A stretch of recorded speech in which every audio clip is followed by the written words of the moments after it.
Prayer, the art of believing.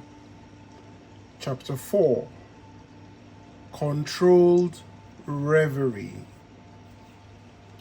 Everyone is amenable to the same psychological laws which govern the ordinary hypnotic subject. He is amenable to control by suggestion. In hypnosis, the objective senses are partly or totally suspended. However, no matter how profoundly the objective senses are locked in hypnosis, the subjective faculties are alert, and the subject recognizes everything that goes on around him. The activity and power of the subjective mind are proportionate to the sleep of the objective mind.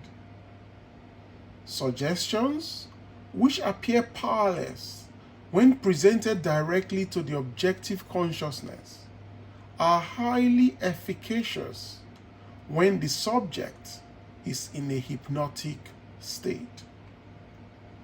The hypnotic state is simply being unaware objectively.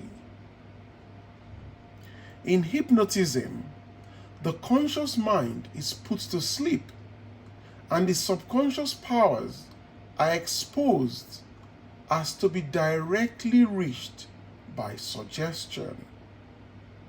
It is easy to see from this, providing you accept the truth of mental suggestions, that anyone not objectively aware of you is in a profound hypnotic state relative to you.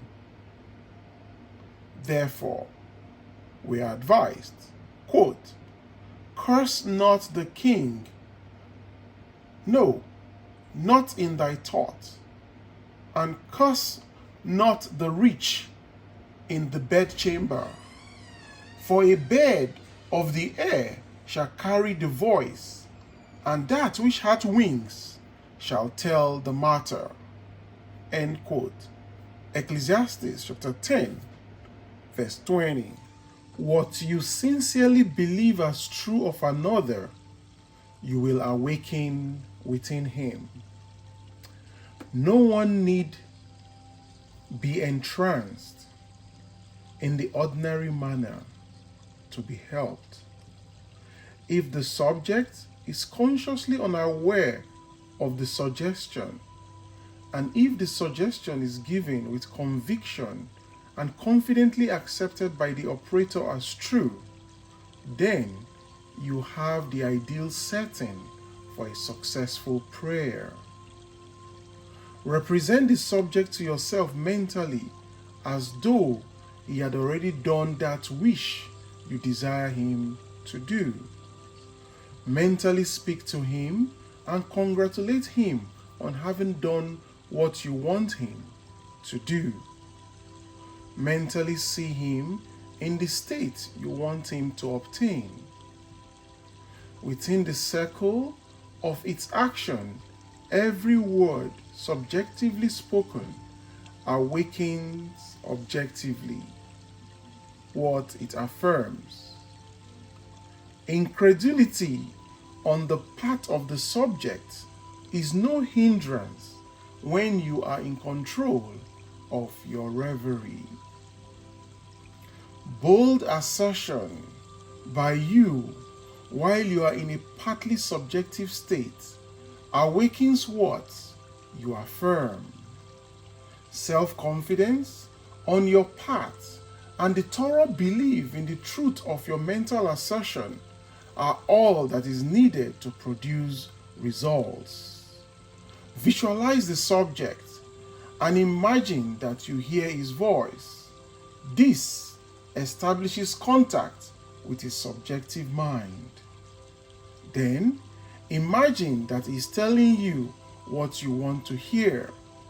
If you want to send him words of health and wealth, then imagine he is telling you, quote, I have never felt better, and I have never had more.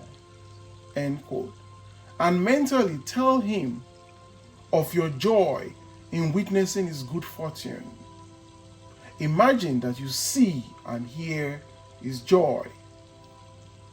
Feel the handshake, the smile, the hug, or whatever symbolizes the joy of the state you wish him to be as fulfilled. A mental conversation with the subjective image of another must be in a manner which does not express the slightest doubt as to the truth of what you hear or say. If you have the least idea that you do not believe what you have imagined you have heard and seen, the subject will not comply. For your subjective mind will transmit only your fixed ideas. Only fixed ideas can awaken their vibratory correlates in those towards whom they are directed. In the controlled reverie, ideas must be suggested with the utmost care. If you do not control your imagination in the reverie, your imagination will control you. That is, before you go into a controlled reverie, form the mental image. Settle your mind on the conversation that you're going to have, so that when you are there, you do not go to and fro about 1,000 paths, but that you stick to the one you've determined to do and do it over and over again until it becomes real to you or you feel it already done. Whatever you suggest with confidence is law to the subjective mind. It is under obligation to objectify that which you mentally affirm. Not only does the subject execute the state affirmed, but it does it as though the decision had come of itself, or the idea had originated by him. Control of the subconscious is dominion over all.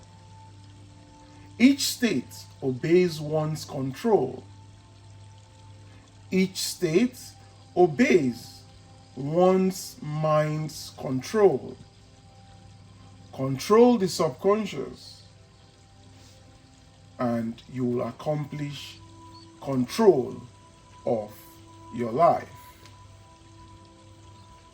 Control of the subconscious is accomplished through control of your beliefs, which in turn is the all-potent factor in the visible states. Imagination and faith are the secrets of creation. End of chapter.